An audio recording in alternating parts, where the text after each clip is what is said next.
kind of got off another Teams meeting. So those of you, those of you that have been through, like Jordan, some of this may be a little bit, or hopefully not wholly redundant, but today I wanted to, we're going to talk about resource ownership and self-employment as a tool during the economic recovery. And there's a few things. There's a chat box there on the right. So there's a couple of kind of exercises. I just wanted people to type in real quick, if you wouldn't mind, while we're doing this. That will make it a lot more interactive. All right, so here we go. So what we're seeing, let's see here. Are you seeing what I'm seeing? Share screen. It's just some audio. Okay, sorry, technical. Okay. Cool. Can somebody type? Do you see the PowerPoint? Okay, it looks like you do. So what's happening now with the well, what's happening is that everything's uncertain, but it seems like there's been roughly 40 million jobs lost. It seems like there's ongoing unemployment benefits are starting to slow, which means I think some people are going back to work. There were still maybe, I think, 2 million job or unemployment claims maybe this last week. So roughly 40 million lost in the last 8 to 9 to 10 weeks. And I think now, hopefully that'll stop soon. And people will, as people head back to work. I know I'm talking to you from West Virginia, and so we're in week 6 of our West Virginia Strong campaign that the governor and others are working here to help us kind of slowly get back to what may be a new normal. But the other data I saw was that what were thought as maybe temporary, the businesses are saying that what they thought may be temporary may end up being permanent. So it's uncertain in terms of how many jobs will come back and how quickly during the recovery.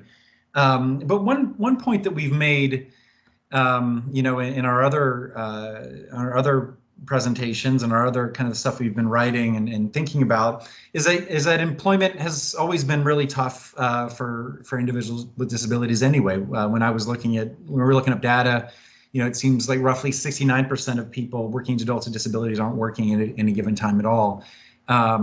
So I guess that, it's, things have always been tough. Things are tough for everybody now. But as businesses kind of move back into, moving towards maybe before COVID operations, we think that there are always opportunities, but it may be more obvious that there are opportunities as businesses try to figure out how they adapt and recover and kind of resuscitate to the market conditions following or during, I guess, COVID. So when we're thinking about when we're thinking about capitalizing on business opportunities, thinking about the capital and capitalism, the idea there is that capital means, I think, something of value. Whether it's economic capital, social capital, financial capital, human capital. That thing that in this slide, the resources, the value added something, right? That can help create quality jobs. It seems like the most important of those are social capital, or at least the form of capital I think that is the highest correlate to a good outcome are relationships. It seems like when great things happen, there is a core kind of relationship that's been developed that underpins it all. So we just want to make sure that when we're talking about these approaches, and I'm going to show you a video that looks at resource ownership and a video that looks at self-employment, particularly business within a business. That we're not trying to do. Relationships is first because that's the most important thing, right? Who's the person? What works for them? We talk about vocational themes, skills, tasks, interests, conditions at work, culture, environmental fit. But the person themselves, and we'll talk about in a second, drives job development, drives economic development, drives business and job creation.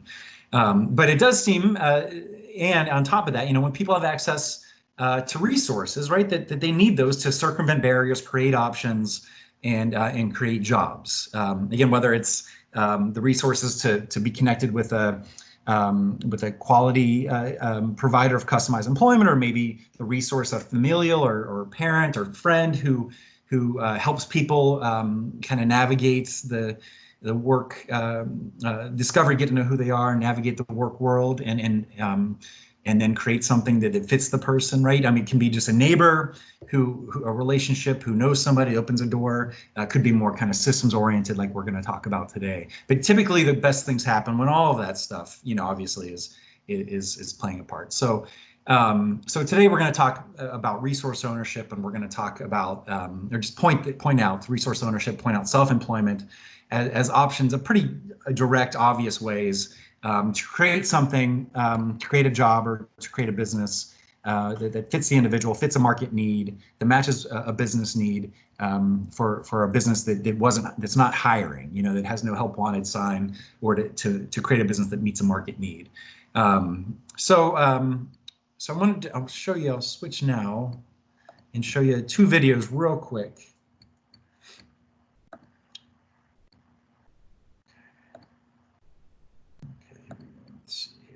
Sorry, it's going to take a second. Okay, and this one, those of you, if you've been, I'm going to have to pause for a second while I fit this. If you've been in any of the trainings, you've probably seen this. This is Scott. Okay.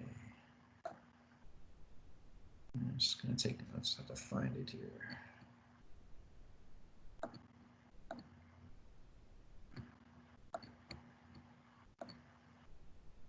Okay, where are you at? Oh, the videos. Okay.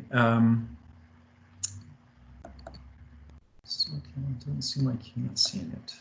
Sorry, everybody. 1 second while I figure this out.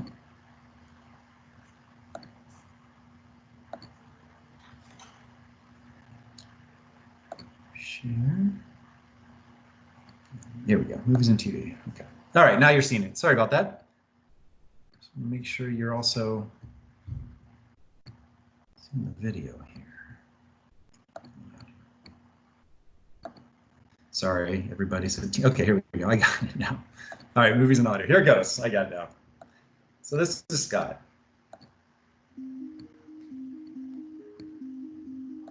Employment Services reinforces the expectation that adults with disabilities can and should be contributing members of their communities, and contributing can sometimes come in multiple flavors. Scott is a productive member of our team and an important member of our team, and that's why he's worked for me for well over 2 years now. Scott was already an employee. It was Chef Charlie's idea to focus on ice cream because that was a need that we had. I make ice cream for Gigi's and the other restaurants.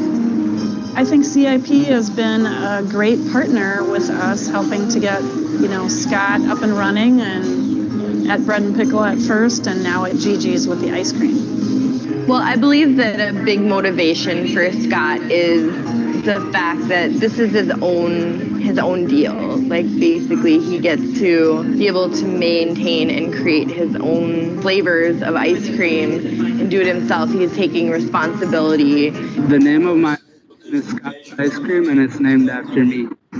I think Scott's great. I think it's wonderful to have him around. He definitely brightens everybody's day. I like some of the flavors, but not all 37 that have been tried.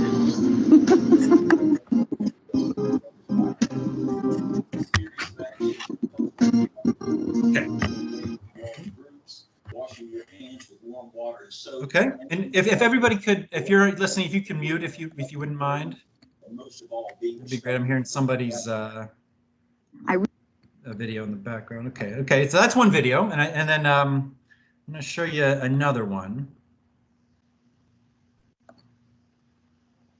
here.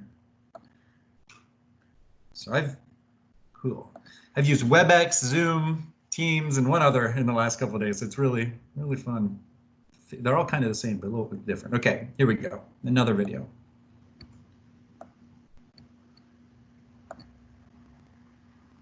I realize that we really have made progress in our profession. People are getting jobs, and they're not just getting any old job. They're getting jobs that they're passionate about and that they want to do.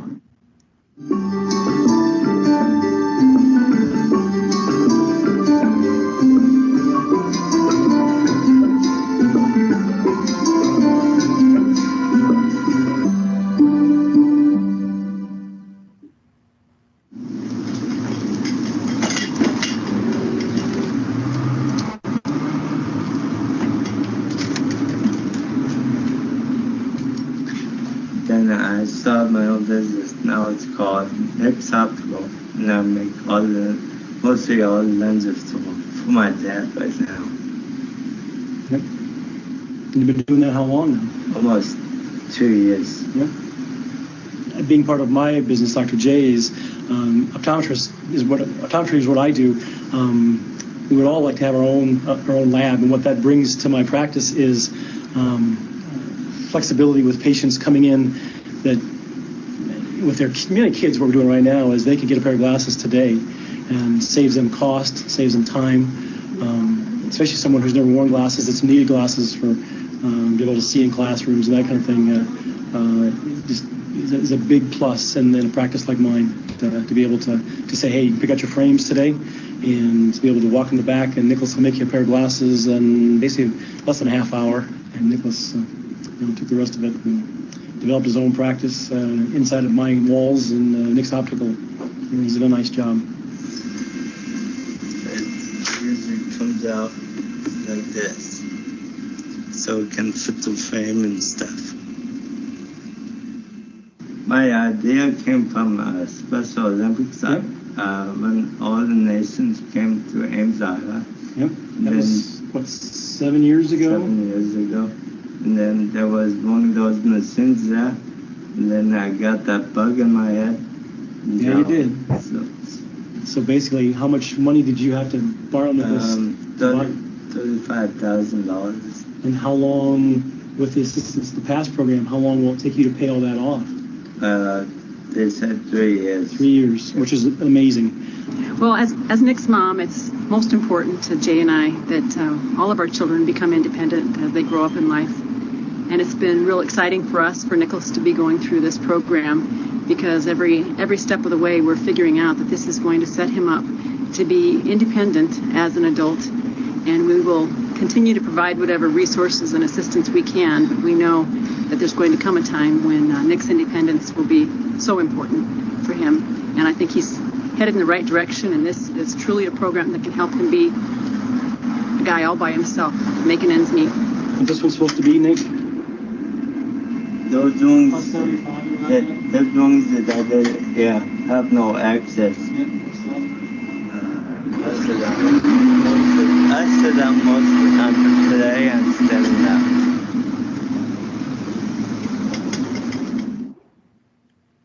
Okay.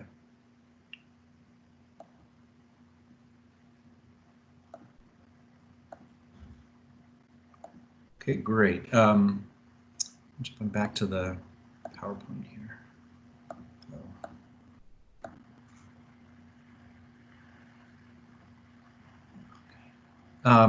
So what I want to point out there is that so in the first, and please write if you have any questions about about that as I describe this real quick. I'm sorry, I'm trying to get the chat up here. Yeah, chat, there we go. Okay, great. Things are slow today. Okay. Okay. So what I want to describe there are so the first video that you saw was Scott, and so what Scott did, both people, Scott and Nick, used PASS plans and other supports to fund the creation of their work. Scott was, even though it's called Scott Ice Cream, and he at the time, they offered kind of gourmet ice cream, artisan ice cream, I guess, within that business. What he ended up doing was using a past plan to purchase ice cream machines, kind of high-end ice cream machines. I think he bought 2 of them. And then what he did was one of his jobs was to create the ice cream with the assistance of the chef and some other people there.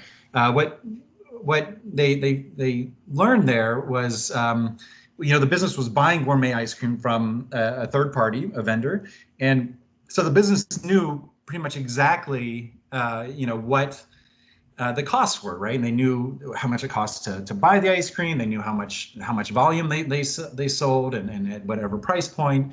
They knew, they could talk to their customers about the preferences. And so at some point they figured out, well, if we can make the ice cream here instead of buying it from a vendor, then perhaps, if we did the numbers right, there'd be a way for us to instead of the profits going to whomever is making the ice cream, they would mark it up, but we could, we'd have more control over it. We could offer selection based on customer feedback, and it'd be something we could do, and the profits would stay here instead of us buying the ice cream somewhere else. So Nick, what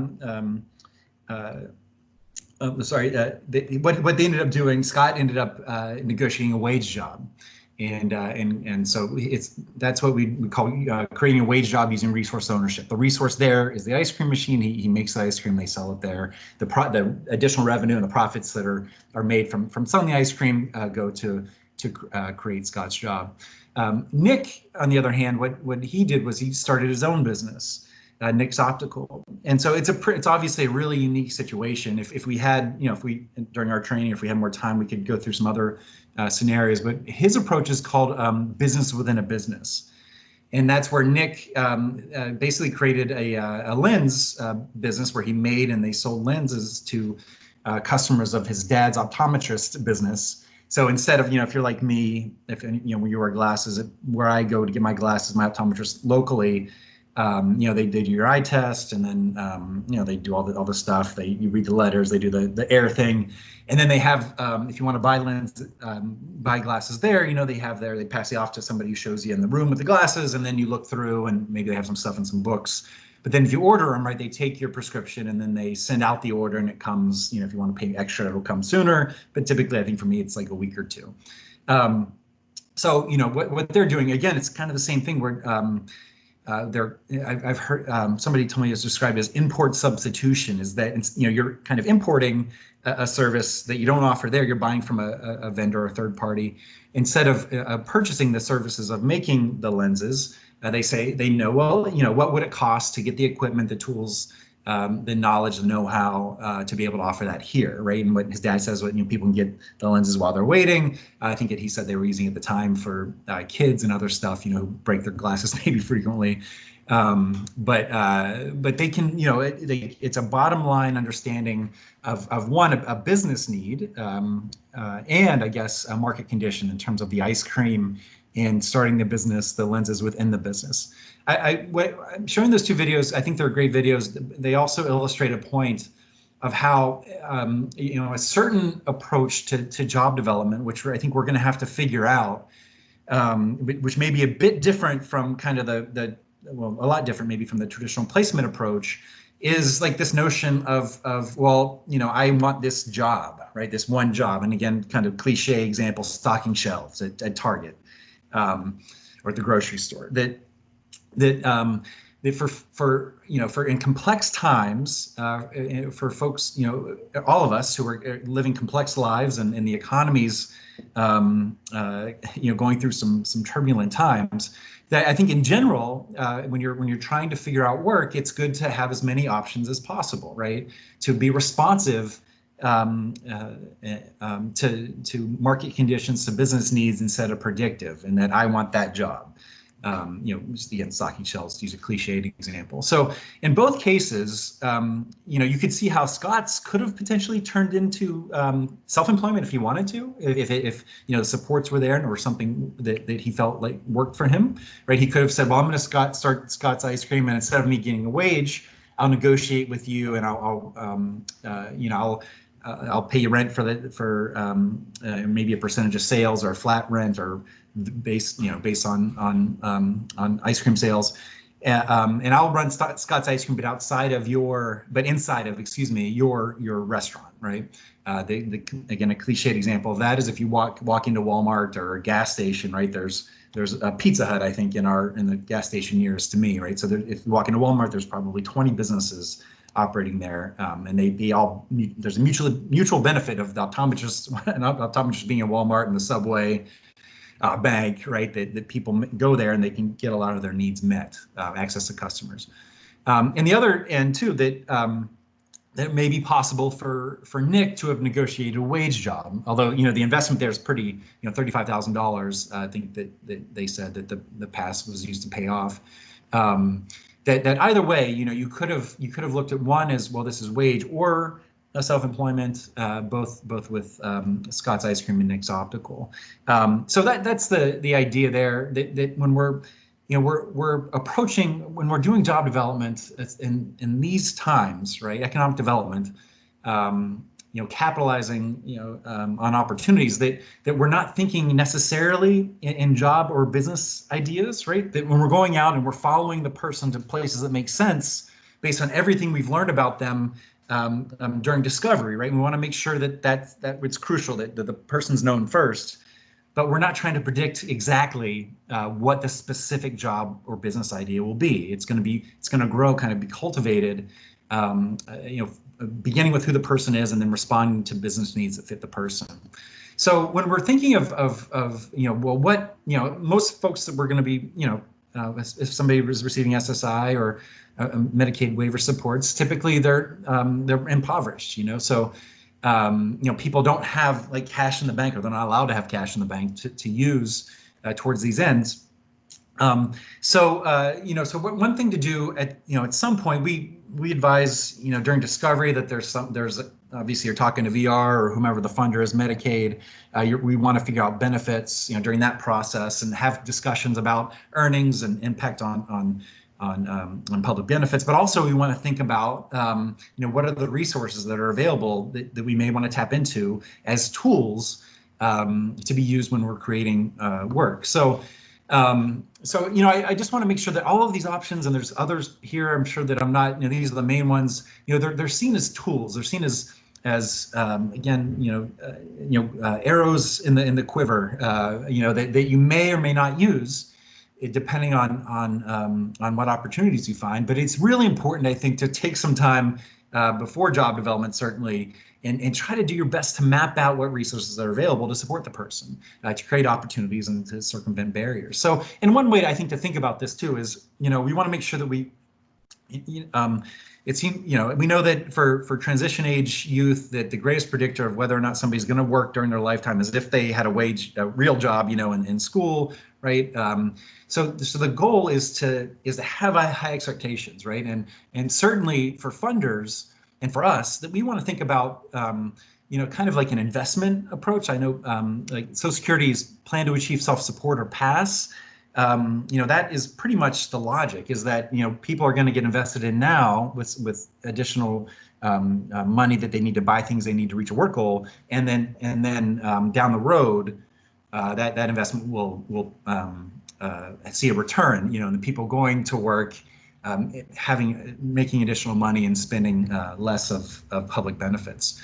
So we just, when we're thinking about what tools are available, and we want to make sure that we don't have low expectations, for small jobs or, minimal hours, that we're really trying to help people figure out the first step towards a career, right? And so self-employment, I mean, that's hopefully, that's, it's not kind of a we're not trying to help people start hobby businesses or just something to keep people busy, right? Self-employment is a really, can be a complicated endeavor, an important endeavor that's ultimately geared towards helping people build equity, right? And build wealth.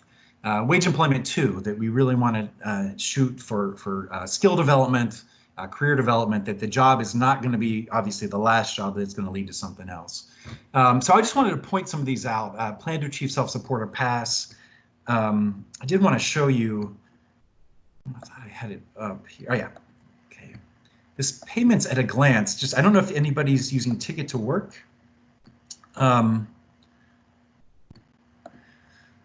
But I wanted to show you this. This it's sometimes shared with VR, sometimes not, depending on if the person's connected with VR. But there's potentially, and again, you're not selling $25,000 or $28,320. The point isn't that it's like, okay, you have $28,000, let's go just buy things without thinking that we need to create a job. But the way Ticket works is pretty flexible funding.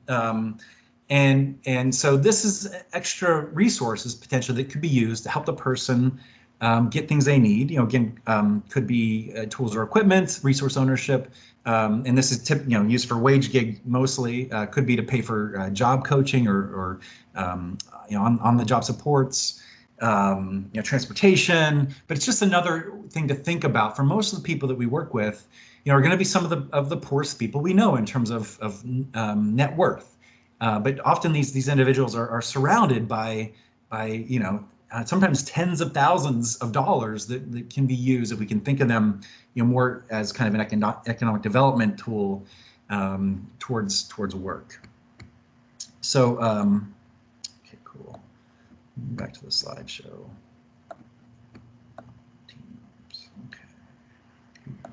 Okay. So Social Security Administration PASS plan, and again, this is just kind of dropping this to look into it, just ways to, then we can help you with that. Ticket to Work, possibly share with VR. Vocational rehabilitation can also purchase. These are kind of self-employment and wage employment logic here. So occupational licenses, tools, equipment, initial stocks and supplies, and also on the job training, assistive technology, traditional training or other training, education, that kind of stuff. So VR can do a bunch of stuff. American Job Centers, they depending on where you're at, they can also help funding. I saw one in Philadelphia, I think can pay up to $5,500 towards a work experience or internship. Medicaid waiver pays for whether it's customized employment service or self-employment supports, but also Medicaid, like if you're in California, it's funding I think an internship or paid work experience. I forget the logic they're using. I think it's internship up to like $10,400 a year to assist with kind of people learning on the job, while they're working, getting paid to do so. So these are just some. I think if we think about again, oftentimes people aren't aware. Like PASS is an example. It is complicated and can be a bit of a labyrinth to make work. That's what we recommend. If you could connect with somebody who's got some experience, but people may be sitting on $6,000 a year or more, somewhere or less, but they're sitting on some money that they've never known about. And so, as an example of I certainly would like to know that if I'm thinking about what options I have for work and what paths I'm thinking about taking. So you can't really problem solve without the information in front of you about what resources are available. And then also, I know that we've Griffin-Hammis Associates, we have a fund where we basically help people secure loans locally while they're getting. Typically, it's while they're getting other funding in place, kind of a bridge loan while the PASS plan accrues. But I know that other organizations are kind of doing some flexible stuff, whether it's paying for in VR. Some VRs can do this too. It seems like it's in their policy, but on different pilot projects are paying for discovery activities, paying for to help people access certain places and have experiences so they can learn what their preferences are, so they can make choices. But some other providers are doing some cool stuff with grants or with loan funds, small loan funds, to help people get things they need to keep the ball rolling or to pursue an opportunity. So I wanted to ask you guys just real quick, when we're thinking about how we approach resource ownership or customize resource ownership or self-employment, just to think about what we want to do is we're not going to do the competition and comparison approach. Again, I'm not sure how many of you have been on previous webinars, but if people just real quick could just type in, if you think about that approach to job development, right? And the resume picture there, if you think about assessments, evaluations, traditional interviewing, job openings, applications, what is the purpose of that? And who designs that? right? Who's it for? Who benefits? And why do you think that may be a problem for folks that we may be representing? If people could just type in a few thoughts there. I'm going to try to find the, yes, try to find the chat.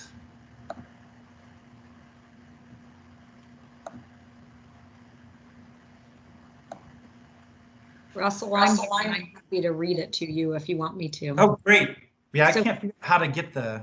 Yeah, so far no one's typed anything, but I will flag you if they do. They may be typing, I can't see. I don't see anything.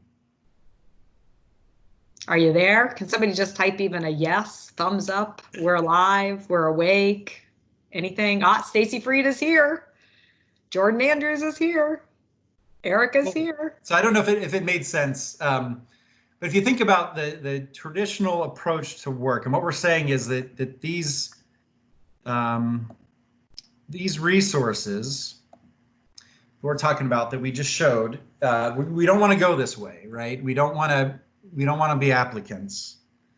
So if you think about that, why do businesses do that? Why do they you know, if you think about the competitive or comparative approach, why do they ask people to have a resume or to do applications and go through interviews? Like, and who's that for?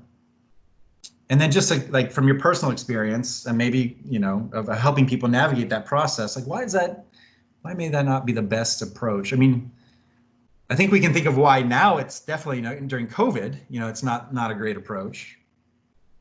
But I don't think it's never really been a great approach. So Russell, Jordan said that she feels like resumes and things like that are helpful mostly for large corporations and in places with a high volume of applicants. Mm-hmm. Cool.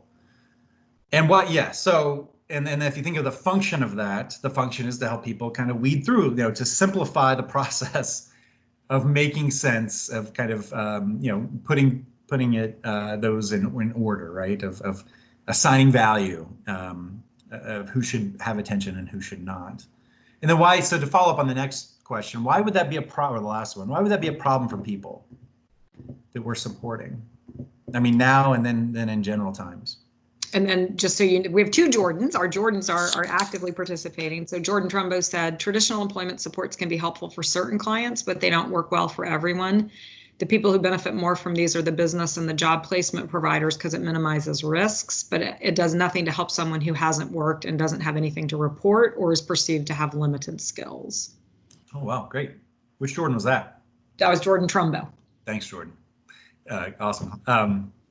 So yeah, great. So yeah, I mean, yeah, you can imagine, if somebody doesn't have work experience or doesn't have whatever educational, which typically I think are arbitrary, right? Not necessarily connected to what actually goes on there. If somebody doesn't communicate typically, right? That could be a problem. The other thing that, I think that just from the traditional approach and right now is that I've gotten the feedback I've gotten as to why, so for instance, if I ask a question like, why are people that you're supporting doing cleaning only? Like, why are 95% of people in janitorial jobs? The feedback I've often gotten from providers is, well, that's where the jobs are. That's who's hiring. I think that the other problem, and I think now it's obvious, or maybe with COVID, is that one of the problems with this approach is like our perceptions of who's hiring and what jobs are being hired for, right? That if they don't fit the person that you're supporting for whatever reason, then what do you do? I think that the purpose of those processes are to, like this next slide says, is to get people in that line and then weed them out. I can send this to you, but basically I think this is a great encapsulation of that competitive approach, which we're saying with resource ownership and self-employment, you don't have to do any of this, right? So the idea is that there's one job and 100 people go for it. Only 1 out of 100 is going to get that job, and which means a 1% opportunity or 1% chance of actually getting hired. And so if you read through this, it's basically them, and this is American Job Center before they were called that, describing like all the different ways to get weeded out and how they could help you. So what we're saying is that in this time, and using those resources we saw on a couple slides ago, using the approach that Nick or that Scott tried, and that Stephanie did, I'll talk about here in a second, that you don't have to do that. You don't have to get in line. So we want to circumvent that. But again, I want to underline that if we're taking the customized employment approach, that it's got to start with the person first, right? That whether or not we end up, and one of the reasons why, I've been kind of, job seeker, employment seeker. It's a dumb differentiation.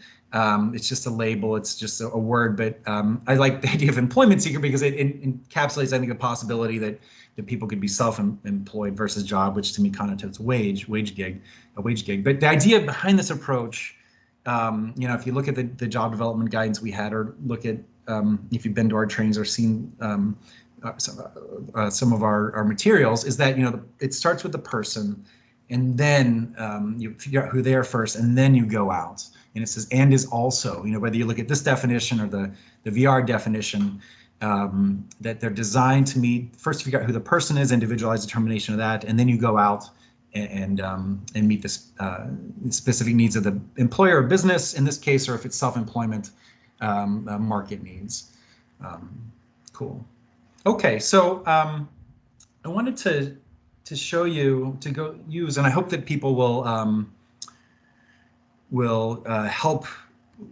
participate, because I have, we talked earlier about how the options, if you look at Nick, it could be a self-employment option if you look at, or a wage option. If you look at Scott, it could be self-employment or wage. As we said earlier, that the recovery, it really doesn't matter what's going to happen. I don't think. I mean, obviously, there's local conditions, and you can't say that. It's naive to say there'd be no impact. We're not exactly sure what's going to happen, but just based on the historical experience of individuals with disabilities, that the labor market is not a great indicator is not predictive, to use a term we hate, of good employment or poor employment for people with disabilities. That's the labor market trends have not been the rising tide. So what we want to do is go out and make something happen, to create something. So these are the three options that potentially could, and for any of us, right? You can either have a wage gig, you can be self-employed, or you can have a combination, right? I think maybe that's, in an ideal world, the best of both worlds would be having a wage gig and being self-employed, although systems don't necessarily support that, where a wage job, you're not in control, but maybe there's more steady income year-round. Self-employment, you have access to profits and control over business decisions, access to ownership of capital, but maybe revenue isn't as consistent depending on the time of year. But I wanted to ask you to do a quick exercise. Again, I wanted to pull this up real quick and ask us to walk through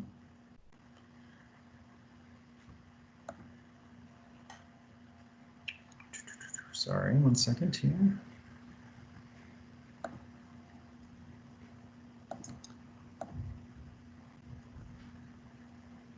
Okay.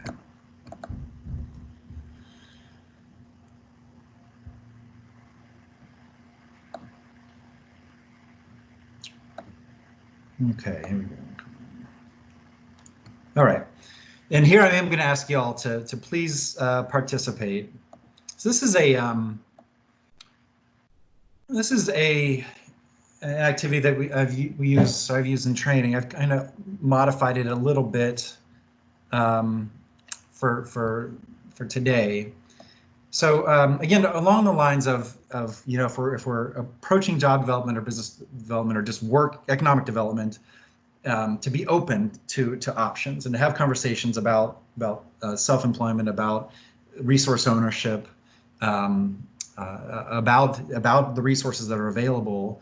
That when we're engaged in discovery and then later customized job development, that we're not searching for jobs, to fit into a job, or to specifically, most times, to have a specific business idea necessarily when discovery is over, that we're still doing market research, we're still doing job development, and that we're responding to opportunities. this exercise kind of is thinking. I think it helps us think through that process a little bit. So what I wanted to ask you to do is I'll read it to you if that's okay, and then I wanted to ask y'all we'll go through the questions together if that's okay. There's just 4 questions. So so during discovery, you observed Robert engaged in the following tasks, both in familiar and unfamiliar environments. Tasks related to auto maintenance, changing fluids, a tire, replacing a headlight, changing brake pads, and others. Tasks involved in pulling apart old equipment for tools for scrap, fire extinguishers, computers and appliances, wood chopping using an axe and a splitter, lawn and landscaping tasks. Transportation, Robert has a goal of driving, is working towards getting his driver's license. And machinery are 2 confirmed vocational themes. So stuff around transportation, driving, using, he wants to drive, but he has a local nearby. There's a logistics company where they have somebody that's in the cab and they load and deliver stuff, but also machinery. He really enjoys, and it seems to really work for him. He's really skilled at using tools, and it's something that he wants in a work setting. So and he wants to learn more about using different kinds of tools. So you follow the themes of the local car garage, where you take your car for tune-ups and basic repairs. The garage has 1 full-time employee who works alongside the owner, Dwayne. The informational interview goes well, and an extended observation uncovers a need for a tire changing machine that costs roughly $4,000 and a vehicle lift that costs roughly $3,000. So Robert has an open VR case, but no access to Medicaid waiver supports. The team's concerned with transportation and follow-along supports once the VR case is closed. And he roughly, this is his SSI, his SDI base, roughly a pass potential, which would give him $580 a month. So I want you to think about, in this situation, so you've followed Robert to a business, and you've talked to them about some needs they have, and more specifically, the tire changing machine would offer a kind of a heavy duty tire changing machine. It would help them with trucks and heavy machinery related to hydraulic fracturing in West Virginia, and a vehicle lift that could help them more efficiently work on vehicles. So I wanted to ask you, if you've done discovery, you're in job development, you find these needs, could you answer question 1, which is, if you could describe, how could this be turned into a wage job using the resources we talked earlier about, and we're shown here, Pass Plan, Medicaid waiver, VR. How could it be turned into a self-employment opportunity? Does that make sense? How could you how could you see those 2 options being possibilities? What would they look like?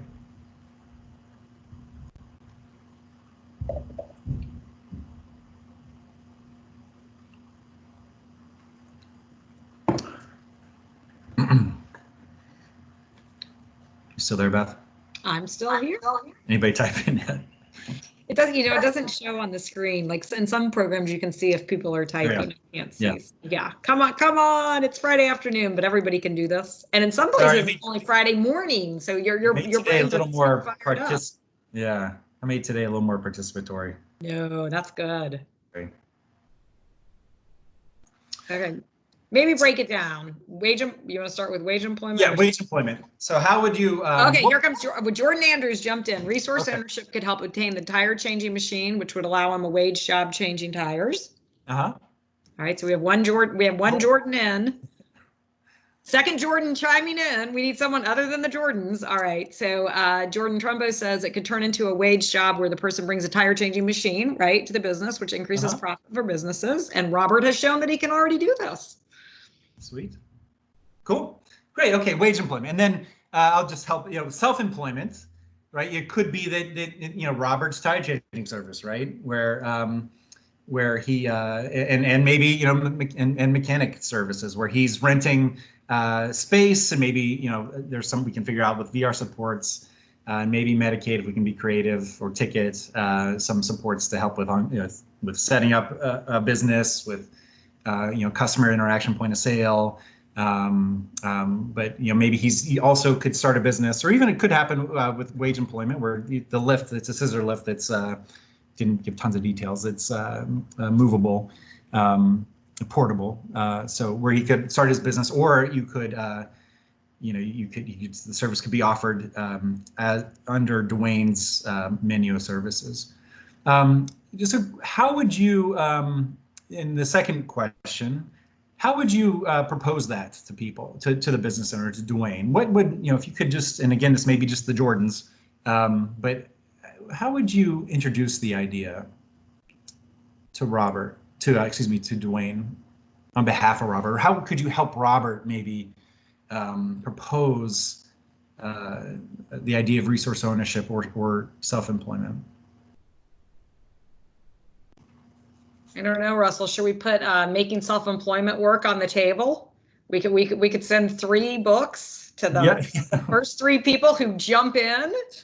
So that would be the 2 Jordans, and then we'll know if the third one. Yeah. So we'll send you a book on making self-employment work. Thanks, Beth. Yeah.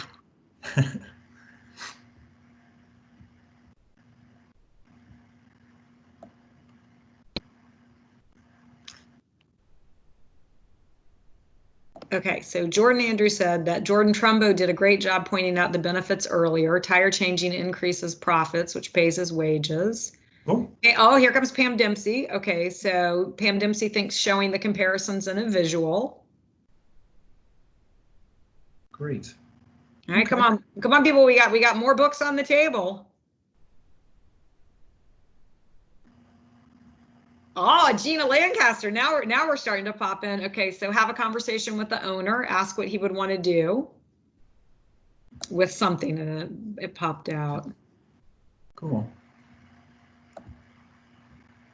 Okay, great. Gina Lancaster is raising her hand. Gina, do you want to unmute and say something?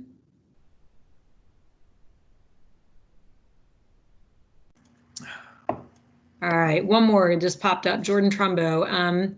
Determining what the biggest need is and explaining the opportunity for resource ownership would be a good start, and then visit with him about income potential and other benefits of an additional employee. How else could he contribute to the business? Right, perfect. Yeah, so I think that what this, what this approach does, if you're finding what the resources are available and think about, just brainstorm how they could potentially be used. Once you get information from a business about a specific opportunity or opportunities, it's essentially you want to find a way to be invited into more in-depth conversation. A business will not hire anybody, and we should not be doing this, for a tire changing machine, and Robert sits in the corner, right? So it's an introduction to, this is Robert, here's who he is. Here's what we learned about him during discovery. Here are his skills, abilities, talents, contributions, capacity. He is an asset. He will be an asset to a business. That's our job, is to help figure out how that's possible. Essentially, what this is an open conversation, like you said, Jordan, to have more in-depth conversations about how he could possibly assist the business to bring, Robert would own the equipment, bring it with him, and be used on the job to help them meet a business need.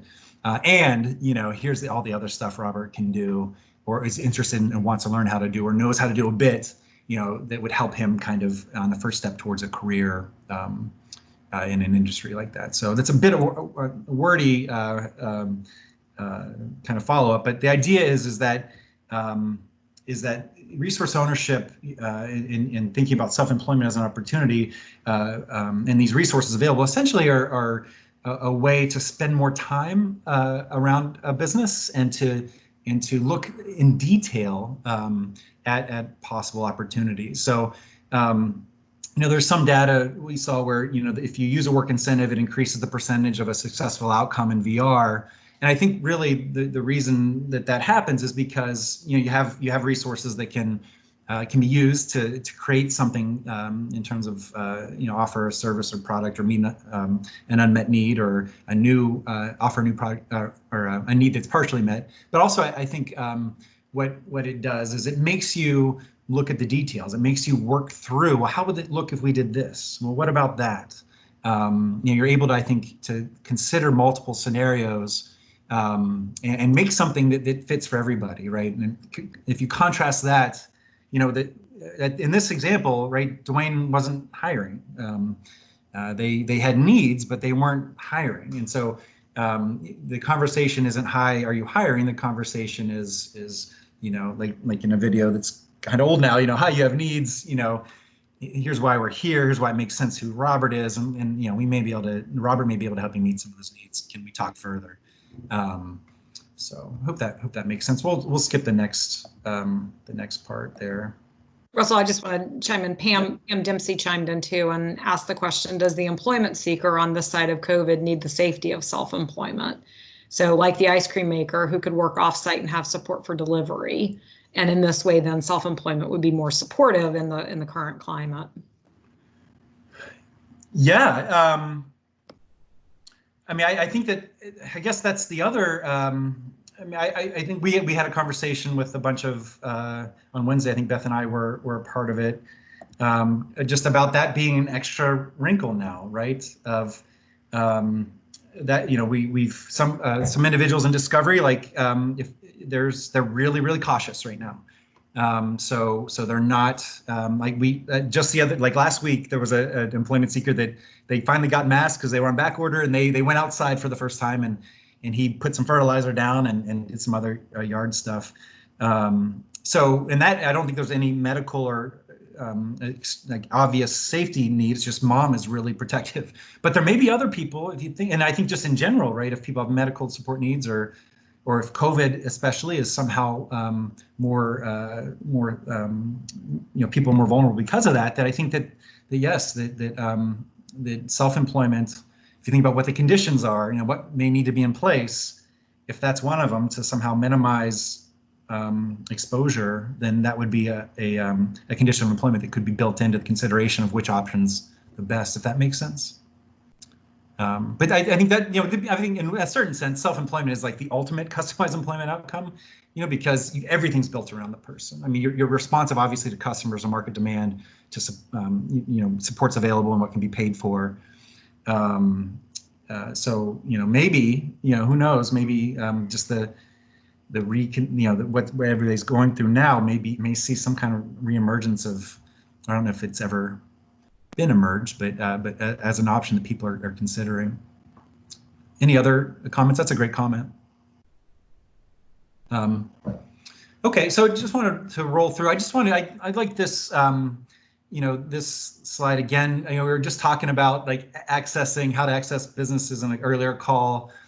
I think part of our problems sometimes as professionals is that we don't necessarily have great networks and relationships that exist right now. So, and I know like our organizations do tons of different things, but still networking is not a great, I don't like that term. I just stole it because it's what Harvard had up, but they advise their graduates to spend roughly 80% of their time doing what we call market research, or kind of leveraging or mining who you know, right? And who you know, or even creating that. And you contrast that with how much time the data shows that we actually are spending doing this kind of stuff. And it's like one end to the other. People like with Harvard graduates, leveraging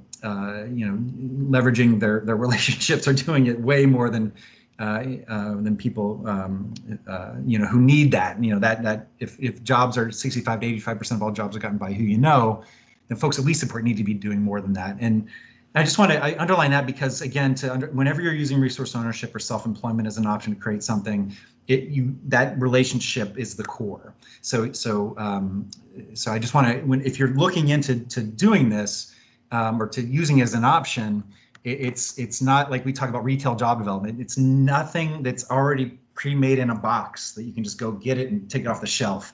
You're making it. So and at the core of that is listening to the business owner and listen to what their needs are. And then hopefully by that time, you've already listened to the employment seeker, their primary supports, people that love them. And then your job is to facilitate that, right? Is to basically bring these two groups together. And hopefully one thing we've said is that you're doing those in multiple kind of avenues, right? That we're not just we're not putting it all, well, I hope this one works out. That if you do job development well, business development, economic development well, then we should need to help people pursue many options and many pathways, and to negotiate each kind of at the same time, if that makes sense.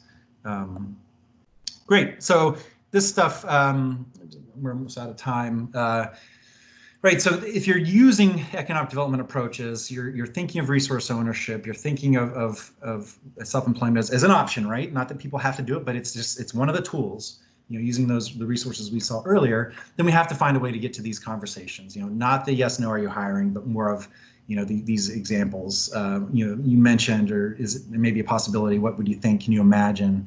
And then,